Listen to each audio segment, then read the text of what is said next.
Pronto.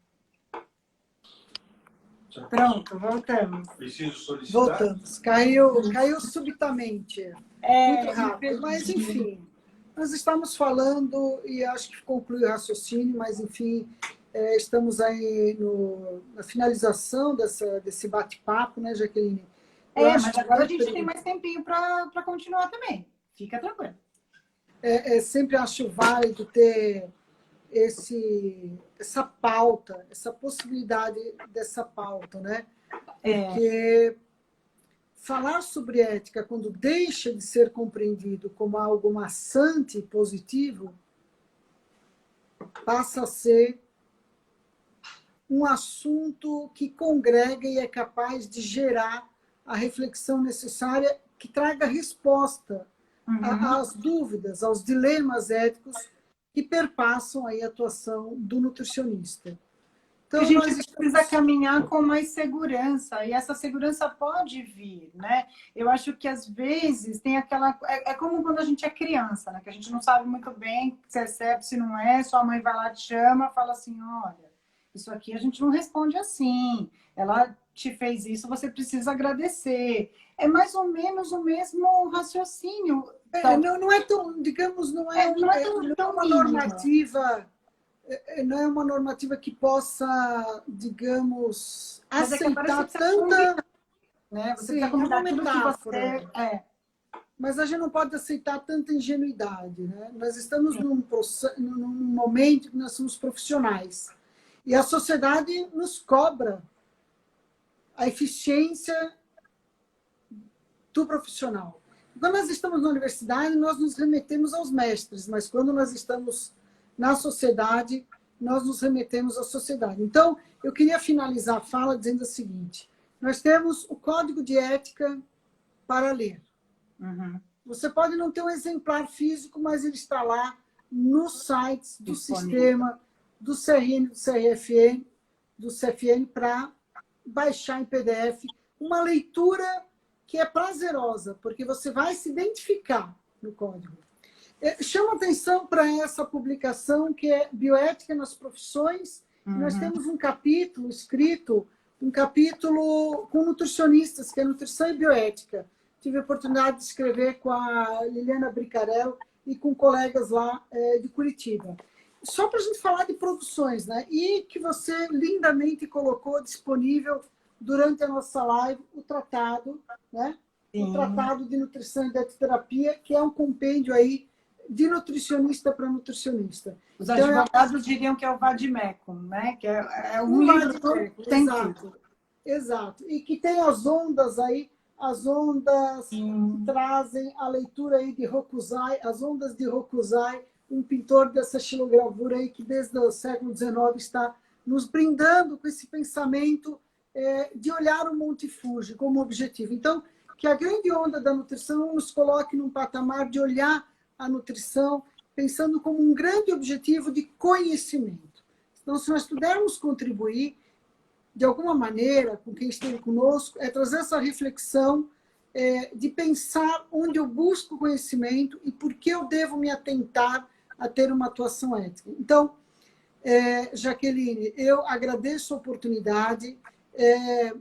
Vocês sabem onde me encontrar, nós estamos aí, você também, com o seu canal no YouTube. Eu tenho o canal Fabiana Convida, um canal no YouTube que foi lançado essa semana com edição de arte de Jaqueline Rochberg. Estamos no Facebook, estamos no Insta, estamos aí disponíveis nas mídias, você está disponível no seu consultório, não é? Então, é uma maneira de nós nos agruparmos, reunirmos, agregarmos conhecimento e ficamos disponíveis para um outro momento, uma outra demanda para poder... Deixa eu só te perguntar, porque eu acho que também pode ser uma dúvida de mais gente. Quer dizer, além de eu poder ter o meu colega, que eu posso tirar dúvida com ele, o meu professor, um profissional que é mais velho que eu, está mais nesse tempo do que eu, tudo isso...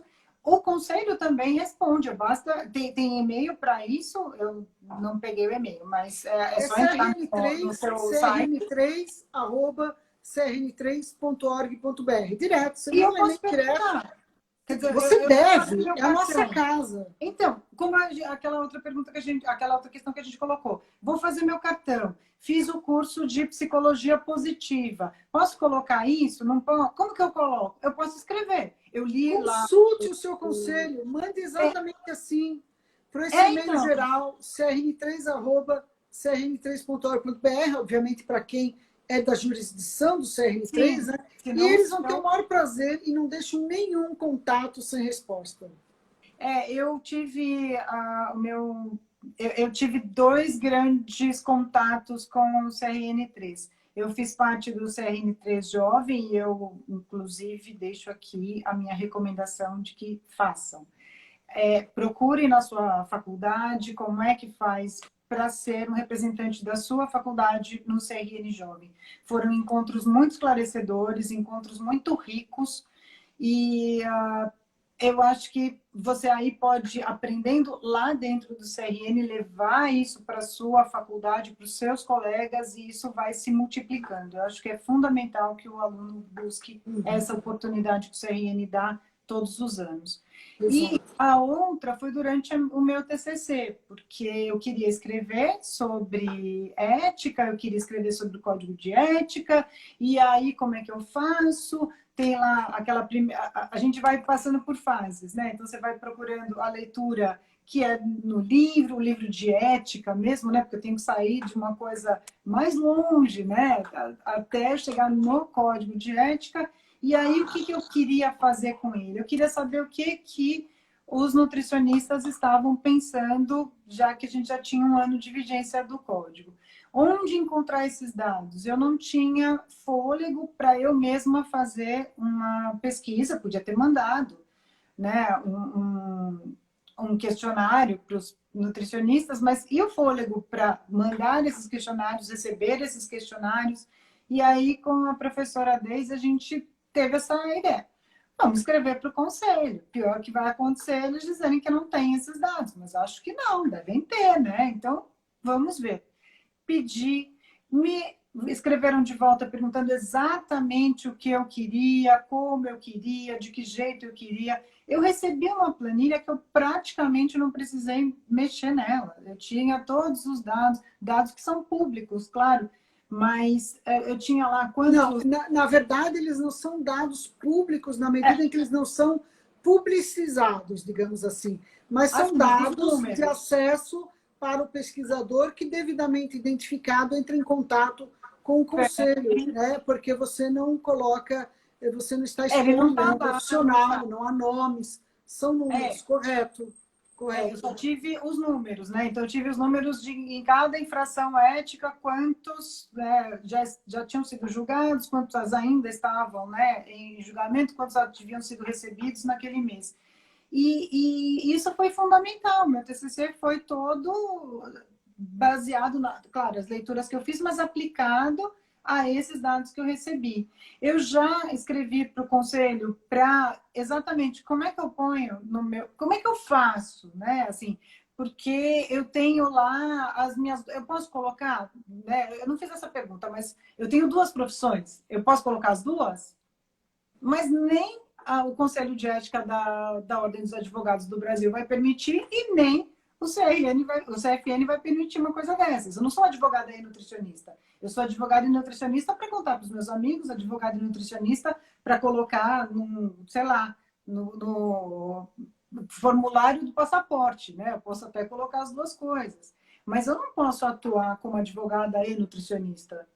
E mesmo que, por exemplo, se eu resolvesse trabalhar Você como pode, advogada, você pode atuar. Essa é uma questão muito complexa no sentido da fala da live, mas enfim, você faz cartões, você se desvincula, não é? Não é durante uma consulta nutricional que você vai tratar do divórcio, e não é exato. durante uma averbação que você vai tratar de obesidade. Mas o importante é que se saiba onde buscar informação. A Bujan acabou de entrar e perguntar por que eu não posso consultar o colega? Obviamente que você pode consultar o colega, mas às vezes há demandas muito específicas em que o colega pode ter, inclusive, uma interpretação equivocada. Então, na vigência de um código que eu julgo conhecer, mas que eu não tenho uma interpretação ou que eu tenho dúvida na interpretação, eu posso sim conversar com os pares, é sempre benéfico, mas eu posso ter certeza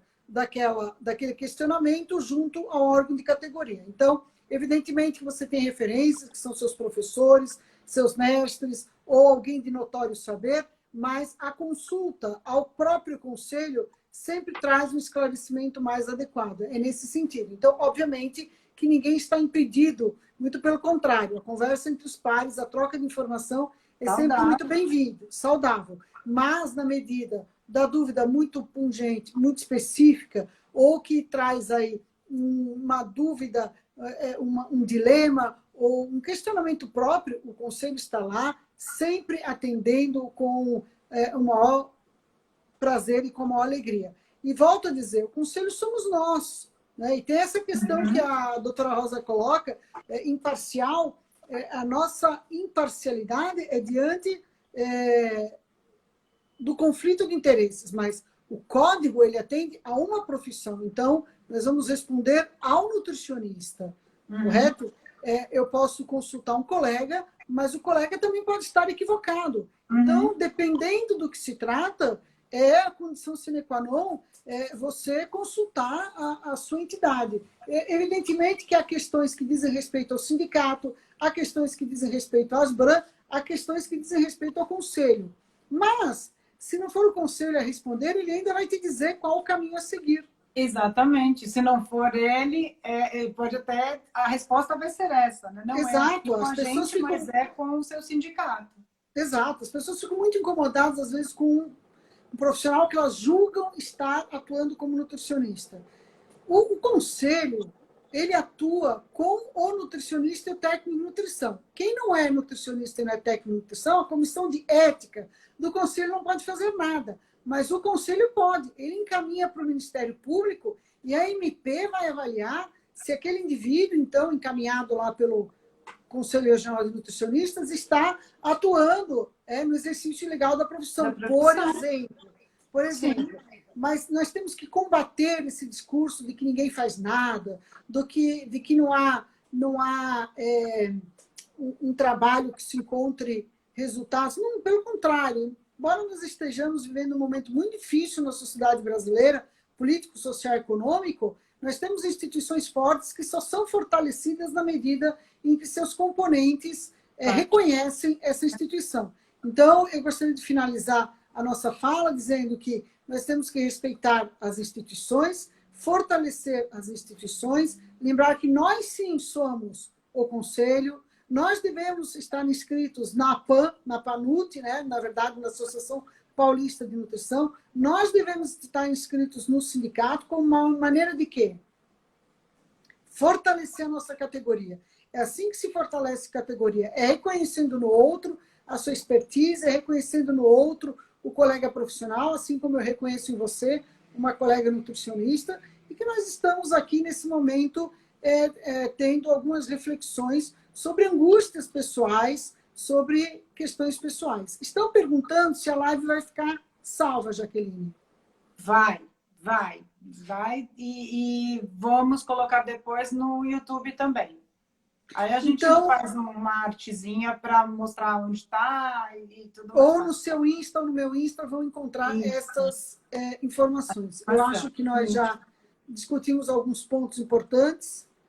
Estamos aqui no Dia dos Namorados cultivando esse amor entre colegas e profissionais da mesma categoria que buscam aí esclarecer dúvidas, nos encontrar em angústias próprias e assim avançar na nossa compreensão e, sobretudo, avançar no nosso acolhimento com o colega, na tolerância com as dúvidas e no sentido de avançar como categoria da área da saúde.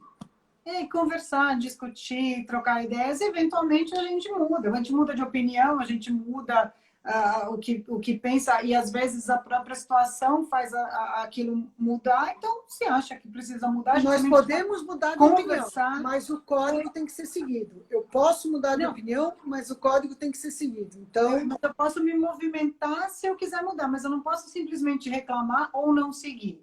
né? Exato. Só reclamar não vai te levar a lugar nenhum, não seguir pode te levar a um problema bastante sério. Então, se não é isso, se não tá bom, se as coisas mudaram, se a vida mudou, a gente não sabe nem o que vai acontecer depois da pandemia, pode ser que muitas coisas não sejam mais justas depois disso, né? Assim, justa no sentido de não se encaixa mesmo, né? Uma coisa que valia antes não vale mais. Mas a gente tem que rever e conversar. Mas eu acho que o conversar é que é o mais importante, é trocar a ideia, é chegar a uma conclusão e fazer uma reivindicação, se for o caso. Né? Eu acho que isso aqui ajuda da gente saber que tem e tem um motivo. Aí vamos estudar para saber se você não gostou desse motivo, se você não acha esse motivo justo, se ele te atrapalha de alguma forma, e buscar um caminho, né? Mas não descumprindo ou só reclamando, né? Acho que ficou mais fácil da gente entender. Uma sociedade pós-ditadura militar vê muito no reclamar um tom pejorativo. Reclamar per se não é pejorativo. Eu reclamo uma situação, mas é um reclamar ordenado no sentido do respeito ao próximo, do respeito às instituições, do decoro com as instituições, do decoro com o colega. Está entrando aqui uma querida colega, querida amiga, né? A Tereza Blasi entrou anteriormente, a Elma, lá do Nordeste, que atua no Nordeste. Então, assim, nós temos que congregar nutricionistas de várias áreas do país, congregar no sentido de nos encontrar nas nossas angústias e, sobretudo, compreender que o código está aí para nos defender, que nós temos uma ciência para consultar, para seguir, que nós temos diretrizes, que nós temos a ciência como resposta às dúvidas dentro das questões de alimentação e nutrição, que nós temos que estar antenados às políticas públicas de alimentação e nutrição, nós temos que compreender que a função do nutricionista é estar intimamente relacionado com o direito humano à alimentação adequada, com a segurança alimentar. Está entrando aí a doutora Adriana Pelódia, professora, nutricionista da área de saúde pública. Então, quando se fala de saúde pública, quando se fala de nutrição, de alimentação, direito humano à alimentação adequada e segurança alimentar são questões postas, né? Então, quando nós passamos aqui em São Paulo por uma proposta indecorosa de farinata, de ração humana, pelo então prefeito, o senhor Dória, o Conselho rapidamente se posicionou contra o entendimento de que a farinata seria uma opção, na medida que se compreende o direito humano à alimentação adequada. Isso faz a força de uma categoria que se mostra à sociedade capaz de compreender os efeitos daquela decisão no âmbito da alimentação humana. Então, nós temos que ter a compreensão de que o direito humano à alimentação adequada e à segurança alimentar querem o quê? O princípio básico da segurança alimentar, o acesso ao alimento. Então, nós estamos vivendo em um período muito difícil de precarização de trabalho, de emprego, as pessoas perdendo ganho e, portanto, não se alimentando de maneira adequada. Isso também é ética, né? A ética é essa discussão de eu ser um nutricionista ético defendendo uma nutrição ética. Portanto, a ética não é morta, ela não é um papel, um livreto, algo inerte. Né? Ele é uma orientação, nós precisamos buscar essa compreensão. Por isso que é muito duro perceber quando algum profissional, seja de que área for, ele comete uma infração ética. Mas nós não somos infalíveis. Tem essa questão também. Então não se julga, né, se um profissional é melhor ou pior por um deslize ou por uma possível infração ética. Até porque nós somos falíveis. A grande questão é, na minha falha, eu busco compreender a falha e ajustar a minha conduta? Eu ajusto a minha conduta ou eu agrido quem indica a minha infração ética? Eu estou pronto para discutir possíveis infrações éticas, eu estou pronto para ouvir a orientação que o conselho, que o professor, que um colega, que um mestre, que uma referência me dá. Então, nesse sentido, um ataque pessoal, né? Não podemos entender como um ataque pessoal. Geralmente as pessoas veem dessa maneira, como um ataque desproposital e pessoal. ao invés de compreenderem como um ajuste de conduta, né, para que o código seja sempre respeitado. Então, terminando a nossa conversa, como eu falei anteriormente, mas como o professor fala muito, ele diz que termina várias vezes. Muitos me perguntam, doutora Fabiana, essa suspensão continuará? O que você acha? Eu não tenho que achar nada, né?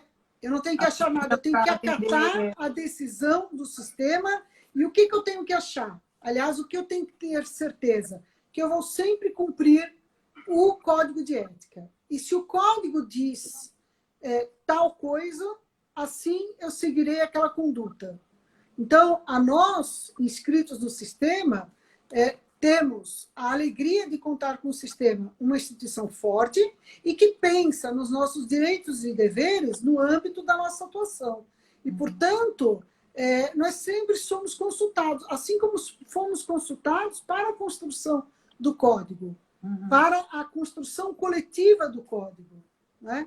E aí a nossa participação é sempre fundamental, né? Entrando aqui a Marli, que é uma colega, uma companheira de atuação ímpar também, sempre próxima das entidades de categoria e que compreende isso que nós estamos falando. Precisamos sempre estar unidos, amalgamados, no sentido de defender a categoria, de defender a atuação do nutricionista, mas defender uma atuação ética.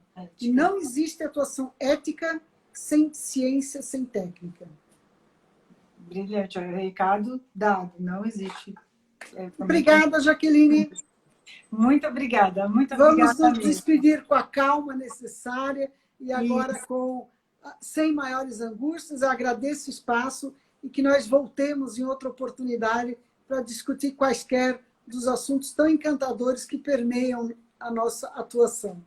Isso, eu vou deixar, então, só repetindo, deixo as lives salvas, tanto no Instagram quanto no YouTube, nos meus e nos da professora Fabiana. Mas aí eu vou fazer um postzinho indicando todos esses endereços, né, para a gente não perder. Perfeito, um grande beijo. Beijo, querida. Tudo de bom. Muito obrigada. Obrigada a todos que ficaram. Até mais. Até mais.